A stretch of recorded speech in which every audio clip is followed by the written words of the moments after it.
My second book, Introduction to Modern Scientific Programming and Numerical Methods, is now available. This book is co-authored by me, Lubos Brieda, by Professor Joe Wang at the USC Department of Astronautical Engineering, and by Rob Martin, a former colleague of mine from the Air Force Research Lab. Now, some of you may know me from my first book, Plasma Simulations by Example, or just from my company, Particle in Cell Consulting. But perhaps you do not realize that since 2020, I've also been working as a part-time faculty at USC, where I'm focusing on teaching classes that have to do with scientific computing, computational plasma physics, space environments, and I'm also co-advising an undergraduate student club that is building a thruster for deorbiting CubeSats. Now, the motivation for the class that I teach is also from this book. Essentially comes from the observation that while all engineering students tend to take some courses on scientific computing, the amount of information that's provided is quite limited. Essentially, these classes tend to focus on solving linear systems with Matlab. And there is nothing wrong with this. This is a very important skill. However, it is also quite limited. And so what I wanted to do with my class, and now also with this book, is to essentially increase the breadth of information that students are exposed to kind of give them a insight into all the topics that I had to deal with in my entire career as a numerical analyst. So if you would now join me, I'm going to go through this book chapter by chapter, just to give you a little bit of a brief overview. The book has a companion site at scientificprogrammingbook.com. So that's where you should go online, and that's where you'll find all the information, all about the chapters, and you also find all the example codes. All right, so let me put my professor cap on, and let's go ahead and start with chapter 1. So chapter 1 begins with a very simple premise. Imagine that there is a tennis player who ends up hitting the tennis ball with some initial velocity from some height. And you would like to know where this tennis ball will impact the ground. Very, very simple high school physics or calculus problem, right? You just have to integrate the equations of motion and solve for y equals 0. Now, let's imagine that for whatever reason, you completely forgot about integration, but you would still like to estimate where this impact will happen. So it turns out you can do this. So instead of treating the governing differential equation as something to integrate, you can treat it as a relationship between a velocity and a finite spatial increment.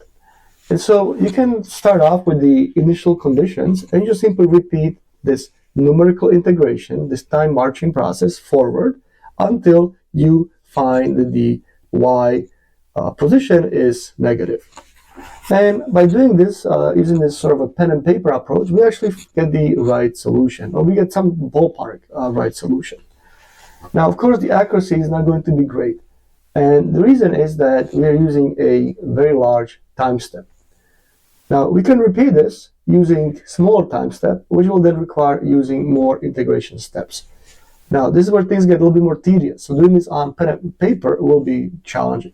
But we can now maybe utilize something like a Microsoft Excel or LibreOffice Calc spreadsheet program, and we can next repeat the same steps using a spreadsheet.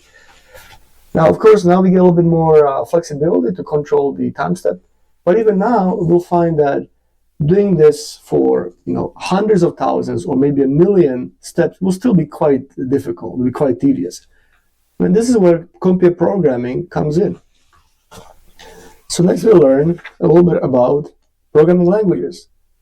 And we'll see that there is actually only one language that the CPU understands, and that is the machine language. Now, of course, programming directly in the machine language or in assembly is quite challenging as well. And so for this reason, there are many higher level languages like Fortran, Basic, Java, C, and I've introduced all of them. And we also see how to implement a very simple example code in all of these different languages. Now, this takes us through a big chunk of chapter 1 until we settle on Python. Now, when I teach this material in my class, I actually start off with Matlab. So we spend the first 2 lessons using Matlab. The reason we do that is that students are usually familiar with Matlab. And the reason I am not starting with Matlab here is that Matlab is a commercial product. So some of you readers may not actually have access to a Matlab license, so you wouldn't be able to follow along. But Python is a freely available interpreter, so you can just download it off the internet and you can just follow along. So we start by developing this example code in Python. And so we go through some basics, getting set up with the environment, learning how to use the integrated development environment called Spider, and installing packages. We learn about file output. And we also see that we can actually use a built-in package, Matplotlib, to do the plotting directly in Python. So we generate a graphics like this. Next, we learn about some more details like functions, for loops, if statements, a lot of the kind of basics of programming. And we end up migrating the entire integration routine into its own function. This then allows us to repeat the process for multiple tennis balls. So here we have the integration with just a little bit different initial conditions. And this takes us to the topic of random numbers. So it turns out that in numerical simulations, we will generally not be given the input values exactly. We will not know precisely what the input should be. But we usually just have some vague idea. So what we end up doing quite often is that we end up running a stochastic or a Monte Carlo simulation in which we randomly sample the inputs and we repeat the simulation multiple times, and then we average the results to get sort of like a feeling, like a ballpark estimate for where the results will lie. And that's what we end up doing here. Now, this also allows us to introduce random number generators, which are important aspect of any programming language. And we also see that by using a simple forward Euler integration scheme, we actually do not recover the correct dynamics. But instead, we have to use a time-centered scheme to get the correct trajectory for the tennis ball. This then brings me to Chapter 2. Chapter 2 is on finite difference and linear algebra. So here we begin by introducing the Taylor series. This is an infinite series for writing, for estimating value of a function, but we use it to define a discretized or a computer-compatible version of the first and the second derivative. We use this just newly derived equation to rewrite the heat equation, the steady-state heat equation in one-dimensional form in a way that we can code up on a computer. Now, when we do this, we end up with a system of 6 equations for 6 unknowns. This is for this very simple setup we have here with containing only 6 spatial grid nodes between these two parallel plates. Now, so we have the system of 6 equations for 6 unknowns, and we have to solve it. And we start off by using Gaussian elimination to obtain the solution. But then we see that there is actually a more concise way of writing linear systems, and that is using matrices, using matrix representation. So we do that, we learn a little bit about matrix algebra. We also cover different matrix types. So we see there are things like identity matrix, symmetric matrix, singular matrix. And we learn that we can actually solve this kind of a system by multiplying both sides by the matrix inverse. Now, this actually is not practical for real-world applications because computing the matrix inverse is quite computationally expensive. It just takes very, very long time. And for this reason, there is a whole class of computer algorithms called matrix solvers. So we start off by covering some of these. So we start with the Gauss-Jordan elimination, and we see how to implement it in Python. And we see that by doing this, we obtain essentially the expected analytical solution. We also learn about tridiagonal algorithm. And then next, we start learning about iterative solvers. So these are solvers that instead of giving you the right solution on the first pass or after some prescribed number of steps, you simply keep repeating the same algorithm over and over, but on each iteration of the algorithm, you get presumably a better estimate for the correct solution. So here we introduce the Jacobi method, the Gauss-Seidel method, the successive over-relaxation, and we also talk about convergence checks. Next, we utilize this idea for a two-dimensional problem. So now we are trying to solve the heat equation, but on a 2D domain. And so we see how we can do this. We see that we end up with a 5 or a 7-point stencil if we apply this discretized form for the heat equation in 2 or in 3 dimensions. And we see how to set up the matrix. And we also have to utilize a sparse matrix, because this matrix will have a lot of zeros in it. So you don't want to be storing all of this data in memory. It will be very, very inefficient. So we see how to set up a sparse matrix. We see how to solve it using the built-in solvers that come with Python. And when we do that, we obtain this kind of a solution. So here we also learn about visualization, how we can actually use the Matplotlib functions to make these kinds of contour graphs. We also learn to solve this using the iterative, the Gauss-Seidel solver. So instead of using the solver that comes with Python, we write our own solver in here. And we obtain the same results.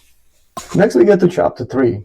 Chapter 3 is on numerical analysis topics. Here we start off by learning about polynomial fits. So let's imagine you have a bunch of points in space, and you would like to construct a smooth line through them. So we'll see how we can do this, how we can fit a line to some points. We also cover different kinds of polynomials. We have Lagrange polynomials, and we have Bezier splines. So we cover all these. We also talk about least squares fit. This is what you would use if you have a bunch of points and you just want to fit a trend line to these values. So the line is not going to go exactly through the points like before. It will just be a sort of the estimate. It will be the best map between the points and your analytical function. It's something what you would use when you're also collecting data in an experiment, and then you would like to fit it to some kind of, let's say, like an exponential decay.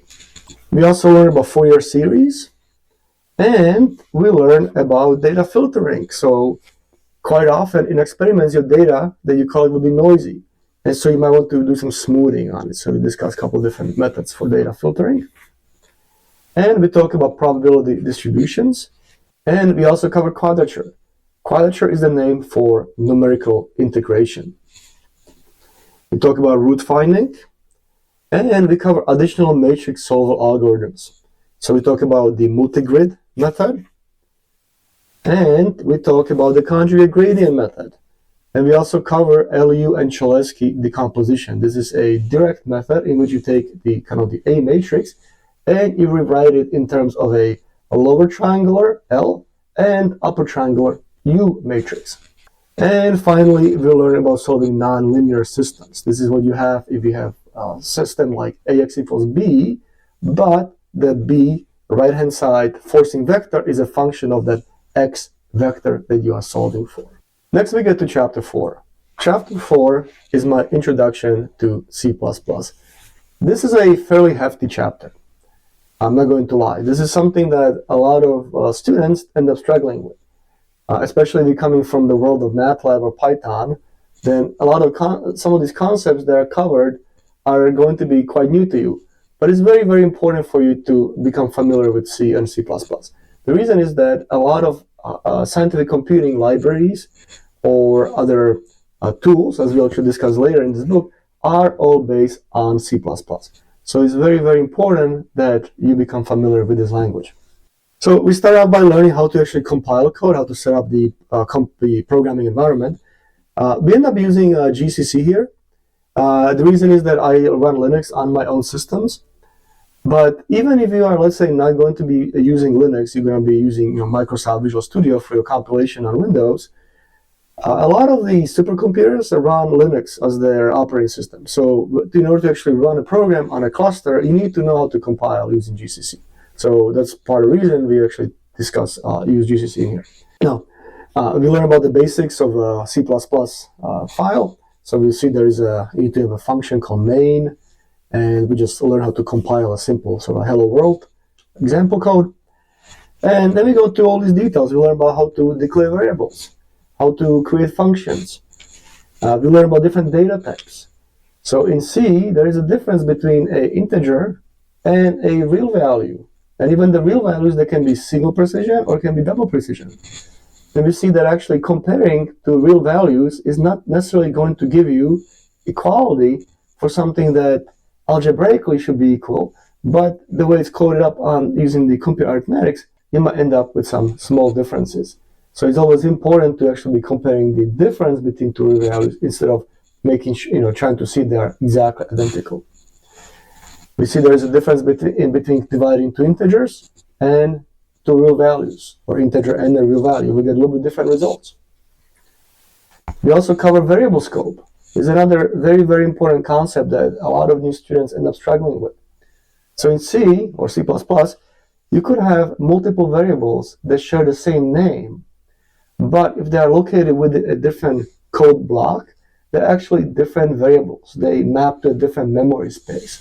We go to more details about loops and conditional statements, about dynamic memory allocation, and then we end up writing the C++ version of that tennis ball example from chapter 1. So the same code we wrote in Python, we now end up coding up in C++. We again have to learn about random numbers, so we see how to sample them using the C++11 random library.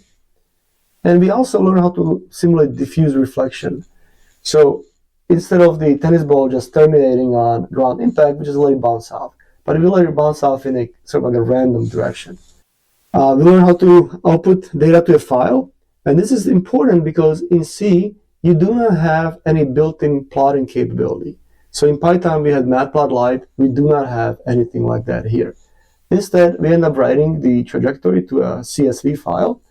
And then we learn how to utilize a open source or freeware program called ParaView to generate the visualization. So we can end up with this kind of a trajectory for our tennis ball. After we get through this tennis ball example, we now start focusing on implementing the C++ version of the heat equation solver from chapter 2. Now to do this, we have to introduce a lot of even more advanced topics. So this is what now brings us to the real C++, where we start implementing object-oriented programming. So we start out by learning that you can actually create your own custom data types using the struct and the class keyword. And we then learn that we can actually initialize the data inside of them using something called constructors. And we can also have destructors that automatically free data. We learn how to set up arrays, how to set up multidimensional arrays for storing values. And we start building all of this to generate a custom matrix library. One really, really cool thing, at least in my mind, about C++ is that you can have custom operators. So what we are doing here, we're creating a data type called matrix, but we're also defining the definition for the multiplication sign. So by doing this, you can next write, let's say, b equals a times x. So it looks just like the mathematical equation. But here the a is the object of type matrix, and x is some object of type vector. And this custom multiplication operator will perform all that mathematics of matrix vector multiplication. So this will allow us to write code that looks basically just like what you would write when you're doing algebra. There's a couple more things we have to go through here about copying data, moving data, about data access, basically preventing the rest of the code from accessing these internal variables. We have to cover inheritance and polymorphism. So this allows us to generate a sort of the base class for a matrix, but then we can have different concrete implementations. So we can have a little bit different code for, let's say, an identity matrix, for a sparse matrix, for a banded matrix, or for a tridiagonal matrix, or for a full matrix. But anyway, so after doing all of this, and also learning about templates and also some C++11 storage containers, we end up writing our solver, which gives us, these kinds of results. And once again, we are visualizing the data in ParaView. Now, before we just utilize a simple CSV file, this is now no longer possible for this kind of two-dimensional data structure. So now we use the native VTK image data file format to actually store the results. All right, next in chapter 5, we start talking about kinetic methods for simulating gas flows. Now, this is something that ties in a little bit more directly with my actual work of developing plasma codes, but I'm really hoping that this book and the material covered here will be applicable to those of you who are not necessarily going to be aerospace or astronautical engineers. What we're trying to do here is to introduce what's called Lagrangian methods. So the tennis ball example from the get-go was a essential introduction to this whole idea. And so even though here we're dealing with molecules, you can really think of these molecules as being just any generic parcel of information that is allowed to sort of propagate through the computational domain. For example, maybe you are working in some kind of material science, and these could be little parcels or little grains of the soil that you're working with, or the concrete material that you're actually trying to simulate. Or perhaps you're working in some kind of a traffic management. Maybe these are all cars that you are now modeling around. Or you're doing some, in biology, maybe some spread of a disease. So maybe these are all droplets or people infected with some kind of virus, and you're trying to see how all this information is evolving with time.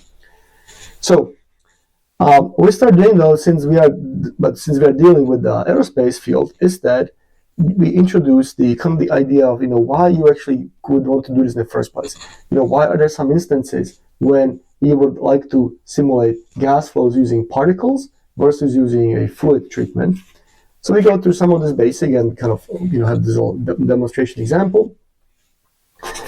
And next we start developing a simulation code for gas flow around an infinitely long cylinder.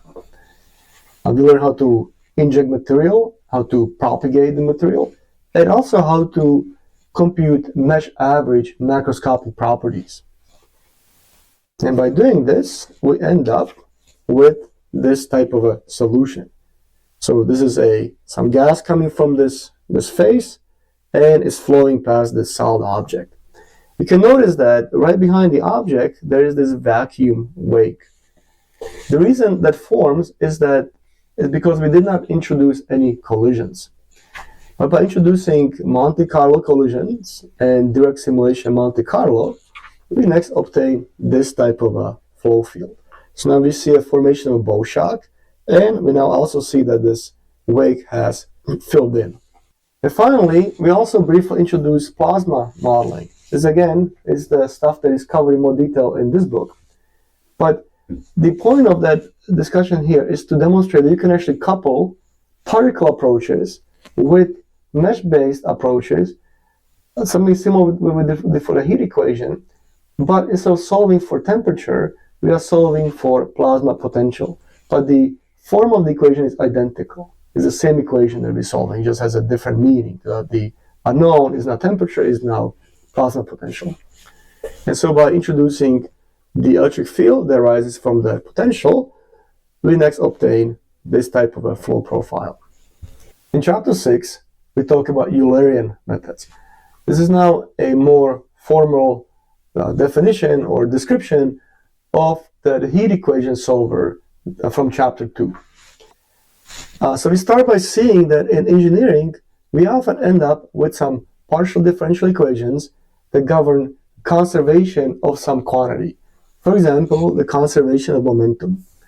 These equations tend to all have similar form in that there is going to be some time derivative, there's going to be an advective term, there's going to be a diffusive term, and there's going to be a source term. So we can just retain these 4 terms in some simplified form of them, and we end up with a model equation called the advection diffusion equation. And we see how to solve it. Now, before we get to that point, we also covered the idea that there are actually different kinds of PDEs. You have elliptic equations, you have parabolic equations, you have hyperbolic equations. Now, looking at the advection diffusion equation, we already know how to model the diffusive term. That's what we did before for the heat equation. Next, we'll learn how to rewrite the advective term in a form that can be coded up on a computer. And here we see that there are actually different schemes, and they all have some challenges with them. So, for example, some of them can lead to some numerical diffusion, while others can give you some instability problems. Next, we learn how to integrate the time derivative term. So if we retain only the diffusive term, and the time derivative term. Then we end up with the unsteady heat equation. So we see how to integrate this using this very simple method called forward time centered space, or FTCS. Now, this will give us this kind of a stencil for a one-dimensional problem, where this is now the time axis.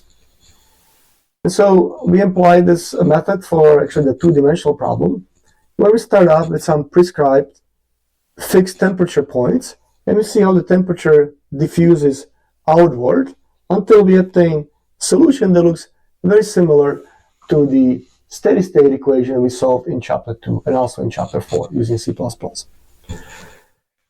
But by playing with this solution, we can observe something very, very interesting. And that is that a solution that was working perfectly fine before may start diverging if we, let's say, increase the time step by a factor of 2. Or for the time step we had before, we can get divergence if we, let's say, make the mesh finer, so we have smaller cell size. And to see why this is happening, we need to introduce the von Neumann stability analysis. And by doing this, we'll find out there's a relationship between the time step size and the cell size. Actually, this relationship is somewhat prohibitive in that it makes this method quite challenging to apply to sort of like real engineering problems, because in order to have a really fine mesh resolution, you also need to have really, really tiny time steps. So this will then lead to a very long computational time. And so for this reason, there are other methods available that try to avoid some of these challenges. So we go through some of these. There's the predictor corrector, there's multi-point, Runge-Kutta, leapfrog, Dufour-Frankel, Euler implicit, and their ever so popular Crank-Nicholson. So we go through all these different derivations. Next, I wanted to actually demonstrate some of these topics on like a real equation. So not just working with this model advection diffusion equation, but actual method that can be used to solve real flow problems. So we introduce the vorticity stream function method. This is a way of solving Navier-Stokes equations on two-dimensional or on axisymmetric geometries. So we apply to this kind of a setup where we have a cylinder. This is basically rotated around. We have an inlet and then we have a bigger opening. And we go through a bunch of the derivations, and we essentially obtain this type of a flow profile. Here I'm also taking the liberty to introduce Vlasov methods. Vlasov methods are this interesting mix between kinetic and fluid treatment for simulating gas flows, in that you end up solving a partial differential equation on a grid, but the PDE is not for some macroscopic property like a momentum or temperature or the mean or density, but it's for the velocity distribution function itself. And so we apply it to this type of a problem where we have one spatial dimension and we have one velocity dimension. And we demonstrated using the two-stream instability problem. So here we have two populations, one with some positive velocity, one with a negative velocity. And we see that after a while, they start mixing in the velocity phase space. The reason this method is demonstrated on this 1D7 is that Vlasov methods are actually extremely computationally expensive for higher dimensions. So it's still not really possible to use these methods for three-dimensional flows. They just require a huge computational resources. We also introduce some additional model equations like the wave equation, Berger's equation, Maxwell's equations. And then finally, we go through another topic that I think is extremely important for new students to know about, and that is the finite volume method. Everything we've done so far used the finite difference scheme to come up with the governing equations that we can then code up on a computer. But the problem with finite difference is that it's only applicable to Cartesian meshes. But if you, let's say, wanted to make a solver that operates in a triangular mesh or a tetrahedral mesh, you could not use finite difference. But you can use finite volume. So this method works by you drawing a control volume around your grid node, and then writing expressions for the fluxes of some properties through the bounding surface of this control volume. Now, in the case of a Cartesian mesh, like we actually do here, we end up recovering the same set of equations that we have with finite difference. But you could use same steps, same process, and apply it to a different kind of a mesh, triangular mesh, for example, and you will still obtain equations that you can then solve. So there's the huge benefit of finite volume. We also see that by applying it to a geometry like this is what you encounter in axisymmetric formulations, you automatically recover that 1/r term that shows up due to a difference in the different area on the inner surface and the outer surface of this ring. Chapter 7 is on interactive applications, and more specifically on writing programs that run in web browsers. Now, you might find this somewhat surprising that there's a chapter on web programming in a book that is essentially written with the audience of mechanical or aerospace or astronautical engineers. But there is a reason for this, and the reason is that perhaps many of you do not actually realize that web browsers are very powerful programming environments. And they provide two very important functionalities. First is they provide access to interactivity. Websites are by their nature designed for user interaction. So you can click on things, you can maybe use a keyboard. And it is quite difficult to get this kind of access with a program that is running in Python or in C++. I mean, there are some packages, there's some GUI packages you could use, but it is just so much easier to write a program where the user can just click on the screen and something happens using HTML. The second reason is that essentially every computer, wherever you are, can be assumed to have a web browser available on it. And so what actually happened to me is that in the past, I would be supporting some experiment, sitting in the lab, using a data acquisition system that was collecting some data from some sensor, and I wanted to do some data reduction, maybe calculate some derivatives or do some smoothing. But this computer had nothing else available on it. There was no Microsoft Office, there was no Python, there was no C++, there was really nothing available on it. It was really bare bones. But it had Notepad and it had a web browser. So by simply using these two tools, I was actually able to develop an application where I could just drag and drop the files being produced by the data acquisition system and then have some option that I could play with to compute some of these derived terms I was interested in.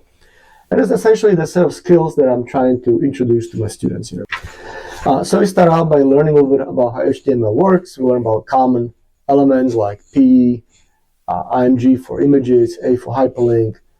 We also learn about the cascading style sheets, so we can add some custom visual representation. And we then learn about accessing data or accessing HTML elements using JavaScript. This is where we also introduce the developer tools that are available inside of the web browser. This is the part I was saying that many people probably don't even realize, that there is this whole environment where you can see the source code, you can go line by line, you have a debugger available to you, you have a console in which you can explore different variables.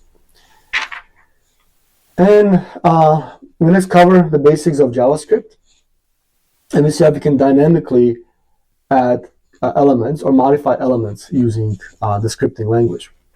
We then learn about animation, so we can use functions like set timeout or request animation frame to have some function be called repeatedly, so we can simulate like a typewriter effect. Next, we learn about generating graphics.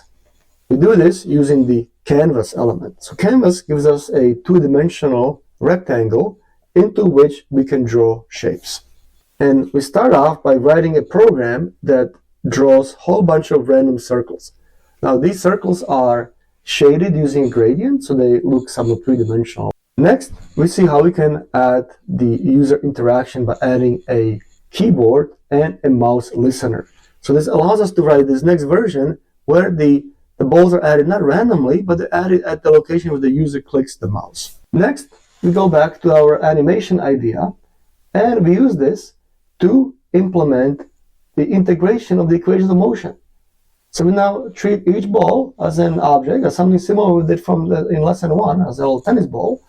and we integrate its velocity to obtain its new position. And by doing this, we obtain this next version in which you can see the balls bounce when they hit the bottom border of the canvas element. And then finally, in this example, we also add some additional information by using a color map to pick up different color to represent the speed of the ball. One thing that is a little bit challenging with HTML is that it makes accessing files somewhat difficult. And this is for a good reason. You know, for security considerations, you don't want some random website just to be browsing to your private file content. So this means, though, is that if we actually wanted to be processing data, kind of how I led in this chapter, we need to use some different techniques. So here we cover some options like using a drag and drop, and also by kind of hacking the input to JavaScript. And we end up developing this type of program where you can just drop a CSV file, and you can visualize the data, and then you can apply different filtering algorithm to it. Now, before we close this chapter, there's one other important thing to introduce. The rendering we have done so far utilized the CPU to make the plots. But it turns out you can also use the GPU or the graphics card. To do this, you end up writing two small C++ functions inside of a JavaScript code. And now you can already see, why I was also introducing C++ before, because C++ shows up in many, many places. These two functions are what is known as shaders. There are actually two types of shaders. There is something called a vertex shader and a fragment shader.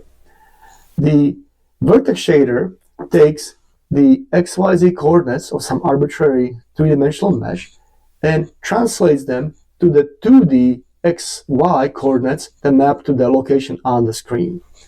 Now, once you have these mapped triangles, you next need to actually color every single pixel of the triangle, and that's what the fragment shader does.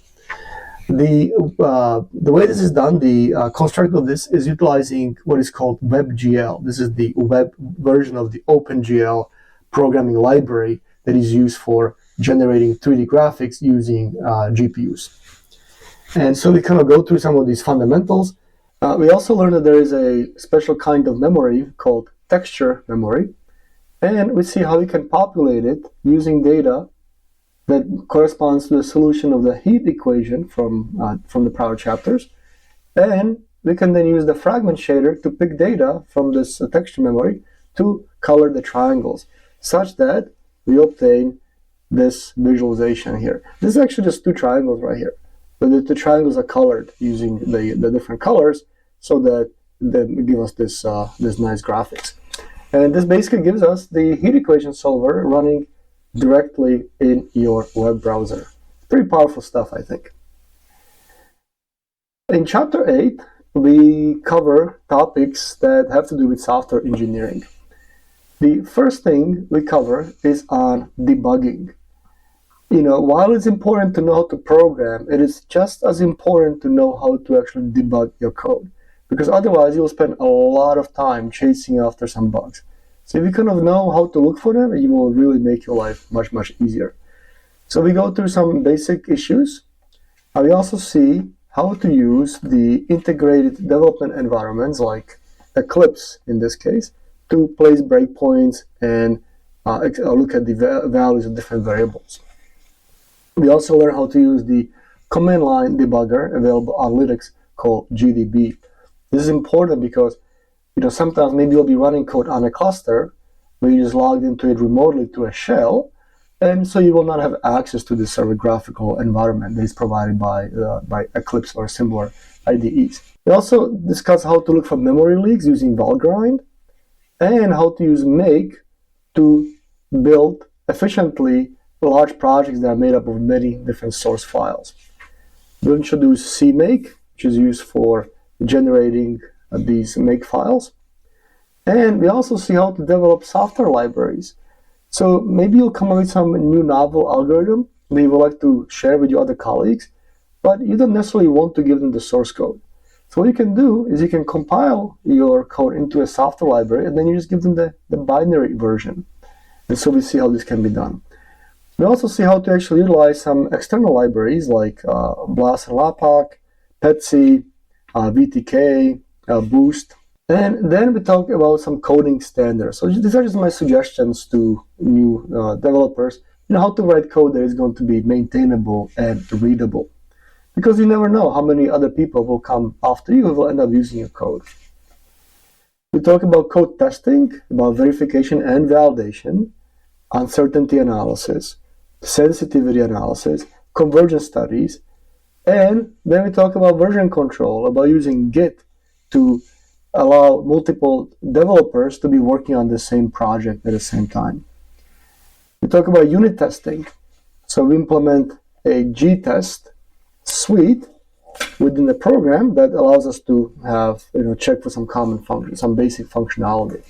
We also see how we can implement documentation for the application interface directly in the code, in the source code, by using some special comments that are later parsed by a program called Doxygen to generate these sort of like HTML pages. We also learn about LaTeX. LaTeX is actually how this book is written. Now, LaTeX is essentially a programming language for making PDF documents.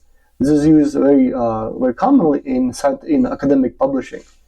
So we learn how we can easily add equations, how you can add bibliography information, and we just demonstrate LaTeX with this sort of a simple page right here.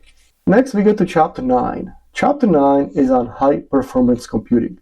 So as your programs get more and more complex, they might just start taking too long to run on a regular computer. And so I need to start looking for some ways of getting them to finish faster. So the first thing you should do is to actually optimize the serial program. So we start by learning about profilers, specifically gprof, and using gprof to measure which functions take the longest time to run. This actually is integrated also into many IDEs, so you can actually see here visually the breakup of the total runtime. I have some suggestions here for algorithm modification, although these days compilers are really good at optimizing the code, so this is maybe just some general insight. But one thing that is very important to pay attention to is the memory access pattern. It turns out that a lot of scientific computing is actually going to be memory bandwidth limited, where the CPU can sort of crunch the numbers faster than it can be provided the data. But if you modify your code so the data is being accessed in the order that the memory bus is expecting it to be accessed, the memory bus can actually start fetching the data ahead of time and placing it in this little memory bank that is located on the CPU itself called cache. And so by making your code cache friendly, you can actually get a really drastic speed up in runtime. So we demonstrate this by accessing a little matrix, and we'll see that simply by switching the order between the rows and columns in which we access the matrix, you get something like 7x speed up in runtime. So after this introduction to serial optimization, it is time to discuss parallelization. So it turns out there is actually a coarse and fine-grained parallelization where you can have multiple computers using calculating your solution, but each computer can have a multi-core CPU and perhaps a graphical processing unit that can also be used for additional computations. So we start out by learning about multi-threading, how to utilize multi-core architectures, so how to create threads. And we also learn about parallel efficiency. So we'll see that for the sort of a Julia set calculation, we'll get fairly poor efficiency if we divide our problem blockwise. So these are 3 different threads. But we assign the workload pixel by pixel, as a round robin way, we actually get much better efficiency. Here we also learn about some issues with multithreading, such as the race condition, and we learn about logs and mutexes, and also the atomic variables. Next, we go to MPI. MPI is how you actually program code that runs on clusters or supercomputers.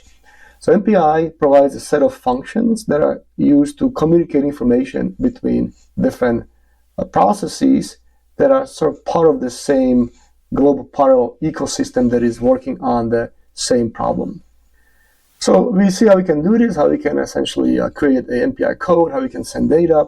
We demonstrate this by calculating a dot product, and we use each individual processor to calculate a part of the whole vector, and then just communicate its local solution to the root, who is then adding up these local sums to obtain the global dot product.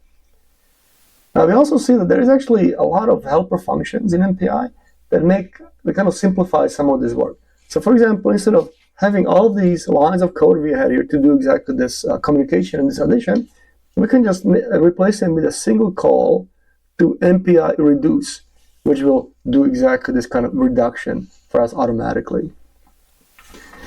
We also introduced domain decomposition, which is how you would actually use MPI for, let's say, the heat equation.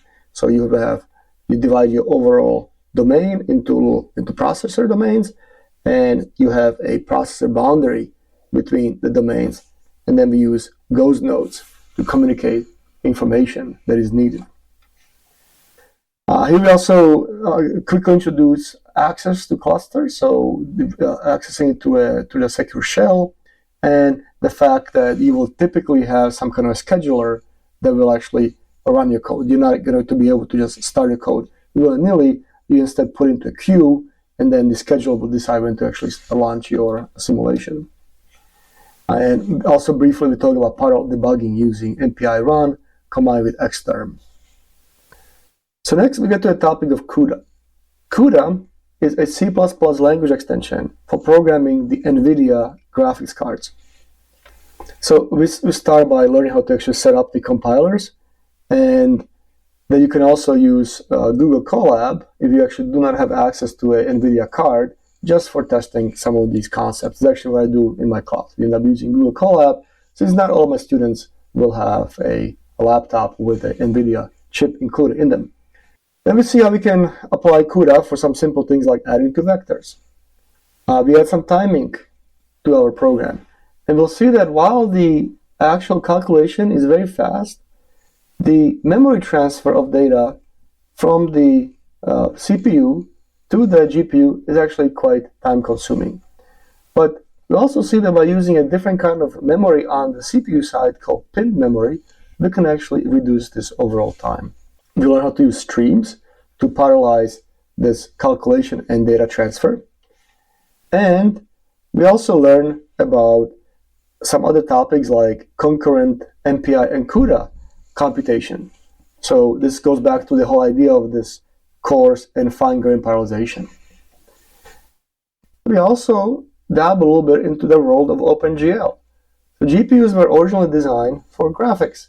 Here we're using them for general computing. But let's say that you actually wanted to visualize the results you just calculated. Well, it turns out you can do this fairly easily, and we do this, kind of following similar concepts that we already saw before in Chapter 7 on WebGL. So we learn how to write an OpenGL code and how to compile it. Next, we go to Chapter 10. Chapter 10 is on optimization and machine learning. Optimization within the context of this chapter means error minimization. So we'll see we have several different approaches like brute force or stochastic methods or adaptive search or gradient descent. And we go through some examples which demonstrate how these methods work. And we also introduce another class of optimization algorithms called genetic algorithms. So this is an algorithm where you start out with two vector sets.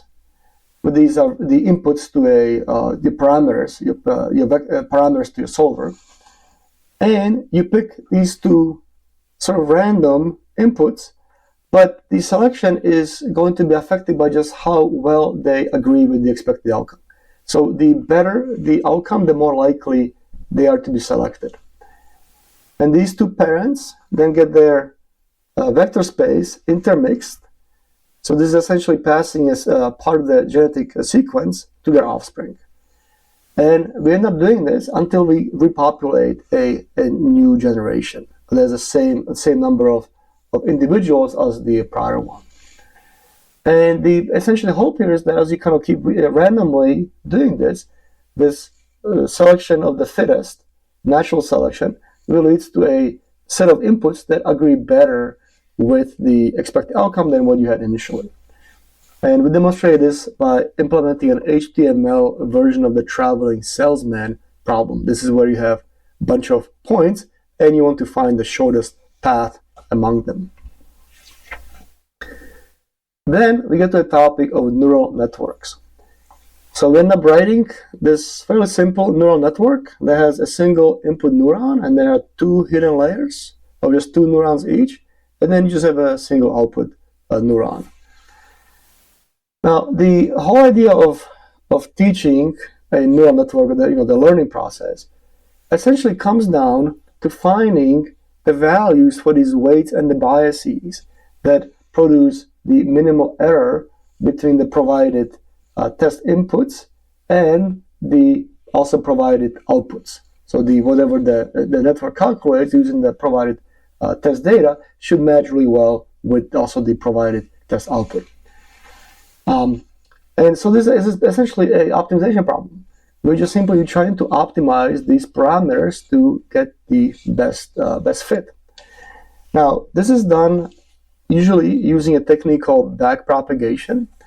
And for this fairly simple network we have here, we can actually write the derivatives we have to evaluate for every single weight and every single bias. We can do this manually.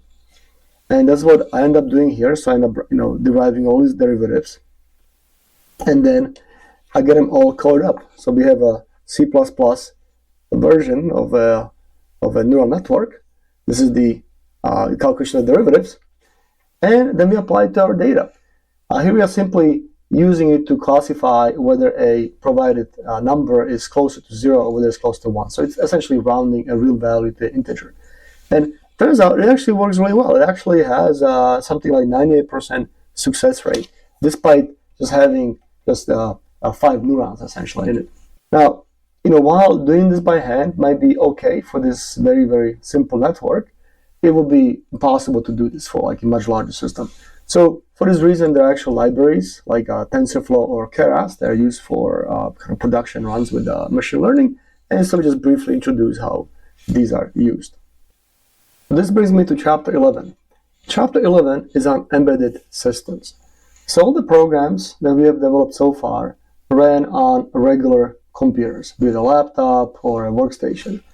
Here, we talked about programming these little guys, little microcontrollers or single board computers like the Raspberry Pi or the NVIDIA Jetson. We also briefly introduced some electrical components like capacitors and transistors. We talked about breadboards. And after doing all of this, we see how to set up the programming environment for the Arduino microcontrollers. So we'll see how we can use the IDE. And we use an Arduino to control this kind of a circuit with a little breadboard where we have a button and we have a photoresistor and an LED.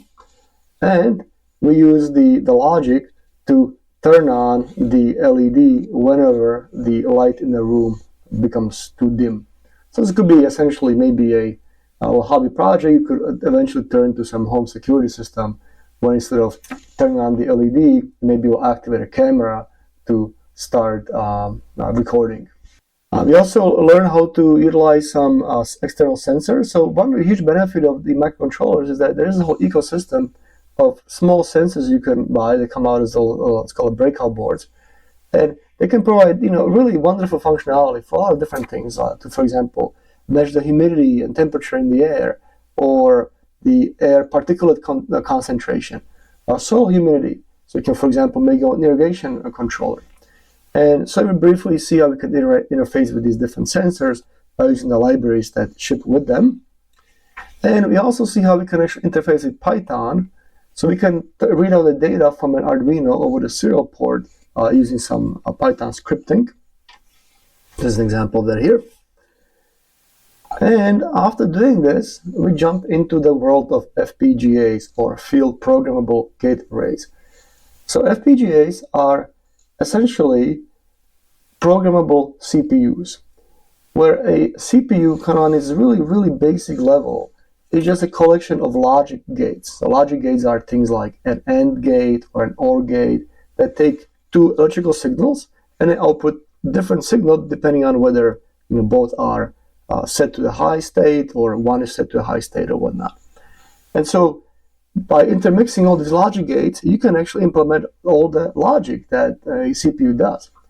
And FPGAs allow you to essentially write this circuitry of these logic gates programmatically, or they allow you to rewrite it. So you can come up with some arrangement and then you burn it onto the FPGA, and then it will have a certain orientation of these gates, and then you can change it later. So it's a field programmable. So it's not set it once. You can actually reprogram the circuitry. Now, you could actually program an FPGA by literally doing this, by drawing the circuit and connecting different wires to logic gates, but this can also become quite tedious. So generally, people program FPGAs using higher level, it's called hardware descriptive language, with one example being Verilog. And so here we see how to actually set up this environment, how to use Intel Quartus to write some Verilog code, and how to also set up the different pins that we need to be interfacing with. The pins are the actual electrical connections to the signal that is coming into our module. And we use this to develop a simple hello world blink example where we tie into a onboard clock, and we use this clock to then blink some LEDs at some given frequency.